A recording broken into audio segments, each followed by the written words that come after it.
Assalamualaikum warahmatullahi wabarakatuh. Shalom Om Swastiastu, Namo Buddhaya, salam kebajikan. Pada video kali ini kami akan membahas mengenai model kebijakan yang ideal digunakan pada masa pemerintahan Presiden pertama Indonesia sampai dengan Presiden Jokowi. Video ini dibuat untuk memenuhi mata kuliah teori kebijakan publik. Sebelum itu, perkenalkan kami dari kelompok 7 yang beranggotakan 3 orang. Yang pertama, saya sendiri, Syahirdia Safitri, NIM 21050200026. Perkenalkan, nama saya Hena Salsabila Putri dengan NIM 21050200043. Perkenalkan, nama saya Nafis Letulaina dengan NIM 21050200022. Kebijakan publik pada masa Presiden Soekarno Orde Lama.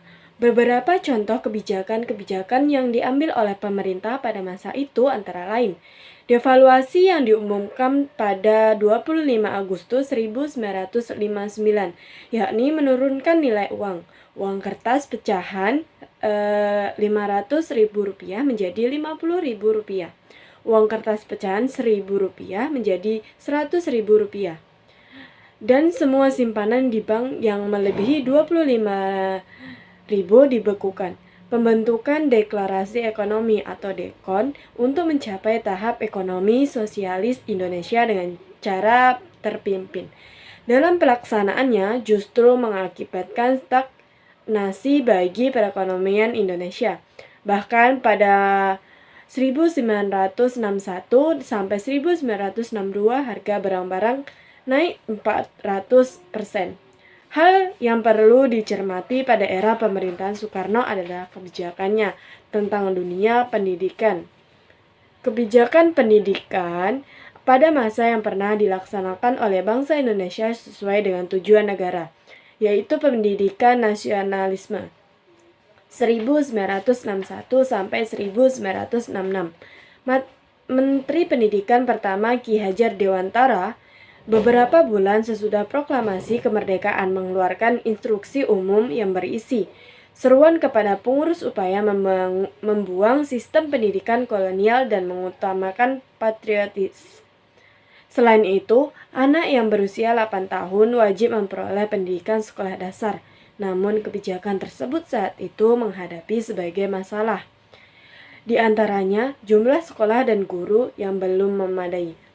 Pada masa saat itu sudah mulai diadakan ujian negara yang terpusat dengan sistem kolonial tertutup tertuntut berdisiplin tinggi, terutama pada guru yang pada masa itu belum memiliki orientasi material.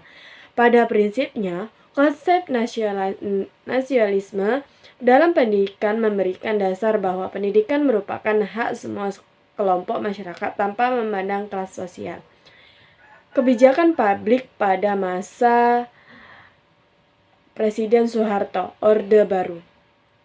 Pada masa kepemimpinan Presiden kedua Republik Indonesia, yaitu Presiden Soeharto yang dikenal juga sebagai Bapak Pembangunan. Pada masa itu dikenal dengan sebutan Orde Baru atau Orba, yang menerapkan sistem demokrasi Pancasila. Kebijakan perekonomian pada masa Orde Baru sebenarnya telah dirumuskan pada sidang MPRS tahun 1966. Pada sidang tersebut telah dikeluarkan TAP MPRS nomor 23 MPRS 1966 tentang pembaruan kebijakan landasan ekonomi, keuangan, dan pembangunan. Tujuan dikeluarkannya keterapan tersebut adalah untuk mengatasi krisis dan kemerosotan ekonomi yang melanda negara Indonesia sejak tahun 1955. Kebijakan publik pada era reformasi. Pada masa reformasi yang lahir dari tuntutan rakyat untuk melakukan perubahan yang dilatar belakangi oleh keadaan yang parah saat itu, yaitu dampak dari krisis moneter. Keadaan tersebut membuat orang nomor 1 di Indonesia, Soeharto, yang menjabat sebagai presiden selama kurang lebih 32 tahun, menyatakan mundur dari jabatannya. Oleh karena kondisi itu, Dimulailah era reformasi yang diinginkan rakyat dengan diangkatnya Presiden B.J. Habibie yang sebelumnya menjabat sebagai wakil presiden. Masa pemerintahan Habibie ini hanya berlangsung selama 1 tahun. Karena naiknya Habibie menggantikan Soeharto ini diterima dengan hati kecewa dan cemas di kalangan yang amat luas di kalangan masyarakat. Kabinet yang dibentuk oleh Habibie diberi nama Kabinet Reformasi Pembangunan. Ada berbagai langkah-langkah kebijakan yang dilaksanakan pada masa pemerintahan B.J. Habibie. Di antaranya adalah pembebasan tahanan politik secara umum. Tindakan pembebasan tahanan politik meningkatkan legitimasi Habibie baik di dalam maupun di luar negeri. Hal ini terlihat dengan diberikannya amnesti dan abolisi yang merupakan langkah penting menuju keterbukaan dan rekonsiliasi. Pemberian gelar pahlawan reformasi bagi korban Trisakti. Pemberian gelar pahlawan reformasi pada para mahasiswa korban Trisakti yang menuntut lengsernya Soeharto pada tanggal 12 Mei 1998 merupakan hal positif yang dianugerahkan oleh pemerintah Habibie, di mana penghargaan ini mampu melegitimasi Habibie sebagai bentuk penghormatan kepada perjuangan dan pengorbanan mahasiswa sebagai pelopor gerakan reformasi. Masa kepemimpinan Presiden Susilo Bambang Yudhoyono atau SBY, dikeluarkan beberapa kebijakan yang cukup kontroversial. Di antaranya mengurangi subsidi anggaran dana BBM yang disebabkan karena harga minyak dunia yang mengalami kenaikan dan selanjutnya dana subsidi tersebut dialihkan kepada sektor lain seperti kesehatan dan pendidikan, serta bidang-bidang lain yang mendukung kesejahteraan masyarakat. Kebijakan kontroversial pertama kemudian melahirkan kebijakan kontroversial kedua, yakni BLT, bantuan langsung tunai, yang memberikan uang langsung kepada rakyat miskin. Meski menyenangkan masyarakat miskin secara langsung, kebijakan ini dinilai sebagai kebijakan yang tidak efektif karena banyak rakyat miskin yang tidak tersalurkan dana kebijakan ini. Selain itu, juga kebijakan ini menimbulkan berbagai masalah sosial dalam upaya peningkatan pendapatan per kapita pada masa kepemimpinan Presiden SBY. Mengundang investor untuk hadir di Indonesia yang selanjutnya memberikan janji untuk dapat memperbaiki iklim investasi yang ada di Indonesia.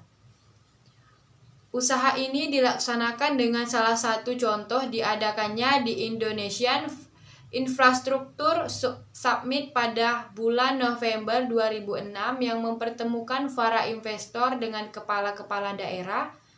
Hal ini diharapkan bisa memberikan pengarahan yang baik kepada kepala-kepala daerah untuk dapat mengerti dan memahami dunia investasi sehingga bisa melakukan hal yang sejalan dengan kebijakan pemerintah pusat. Kemudian kebijakan Jokowi. Berikut beberapa kebijakan Jokowi yang sama sekali tidak bersinggungan dengan belusukan yang dia lakukan dan bahkan hanya ganti jaket dari pemerintahan terdahulu. Yang pertama yaitu Partai Demokrasi Indonesia Perjuangan atau PDIP. Dikenal sebagai partai yang paling getol menolak kenaikan harga BBM selama 10 tahun terakhir sebagai oposisi. Setiap kali pemerintah Presiden Susilo Bambang Yudhoyono memutuskan harga BBM naik, PDIP selalu menolak. Penolakan PDIP atas kenaikan harga BBM bukan hanya dilakukan di mimbar parlemen. Yang kedua yaitu meminta SBY menaikkan harga BBM. Bukan hanya mewacanakan menaikkan harga BBM, yang lebih kontroversial, PDIP meminta Presiden SBY menaikkan harga BBM bersubsidi. Tentu saja permintaan ini ditolak mentah-mentah oleh SBY. Meskipun Jokowi menemui langsung SBY beberapa waktu lalu, SBY tetap pada pendirian bahwa pemerintahnya tidak akan menaikkan harga BBM. Yang ketiga, menjual pesawat kepresidenan. Ketua DPP PDIP saat itu yaitu Marwarar Sirait mengusulkan pemerintahan Presiden dan Wakil Presiden terpilih Joko Widodo Yusuf Kala menjual pesawat kepresidenan. Langkah itu menurutnya perlu diambil sebagai bentuk efisiensi untuk menyelamatkan perekonomian. Yang keempat yaitu di luar kebijakannya membentuk kabinet kerja dengan 34 kementerian yang dianggap tidak sesuai janji kampanye akan membentuk kabinet ramping. Presiden Jokowi mengeluarkan beberapa kartu atas nama kepentingan rakyat. Kartu-kartu tersebut antara lain Kartu Indonesia Pintar atau KIP, Kartu Indonesia Sehat, atau KIS dan Kartu Keluarga Sejahtera atau KKS oleh sejumlah kalangan dinilai hanya ganti baju dari kebijakan Presiden SBY. Kemudian, yang kelima yaitu pada tanggal 17 November tahun 2014, pemerintahan Jokowi mengeluarkan kebijakan dengan menaikkan harga BBM bersubsidi yang semula 6.500 menjadi 8.500, yang akhirnya mendapat sorotan karena selain memicu kenaikan harga bahan pokok pangan, kebijakan diambil saat tren harga minyak dunia sedang melemah. Keenam, pada tanggal 20 November 2014, Jokowi melantik politikus Nasdem yaitu Haji Muhammad Prasetyo sebagai Jaksa Agung menggantikan Basri Arif. Kebijakan Jokowi melantik pria berkumis yang pernah menjabat Jaksa Agung Muda Pidana Umum ini menuai kritikan berbagai elemen masyarakat dan para aktivis yang menganggap hal tersebut blunder bagi Jokowi. Kemudian yang ketujuh, kebijakan yang mengejutkan masyarakat Indonesia lagi-lagi dibuat Jokowi pada tanggal 16 Januari 2015, yakni mengumumkan penurunan harga BBM menjadi 6.600 per liter untuk premium dan 6.400 untuk solar. Kebijakan ini selain menyenangkan juga membuat bingung di tengah harga bahan kebutuhan pokok dan tarif angkutan sudah terlanjur melonjak. Yang terakhir yaitu yang kedelapan, kebijakan lain yang sangat mencengangkan adalah ketika Menteri Sekretaris Negara Pratikno mengatakan bahwa Jokowi menginstruksikan untuk mencabut Peraturan Presiden Nomor 39 Tahun 2015 tentang kenaikan tunjangan uang muka pembelian mobil pejabat negara. Sekian pembahasan kami mengenai model kebijakan yang ideal digunakan pada masa pemerintahan Presiden pertama Indonesia sampai dengan Presiden Jokowi. Apabila terdapat kekurangan, kami mohon maaf. Akhirul kalam, billahi taufik wal hidayah. Wassalamualaikum warahmatullahi wabarakatuh.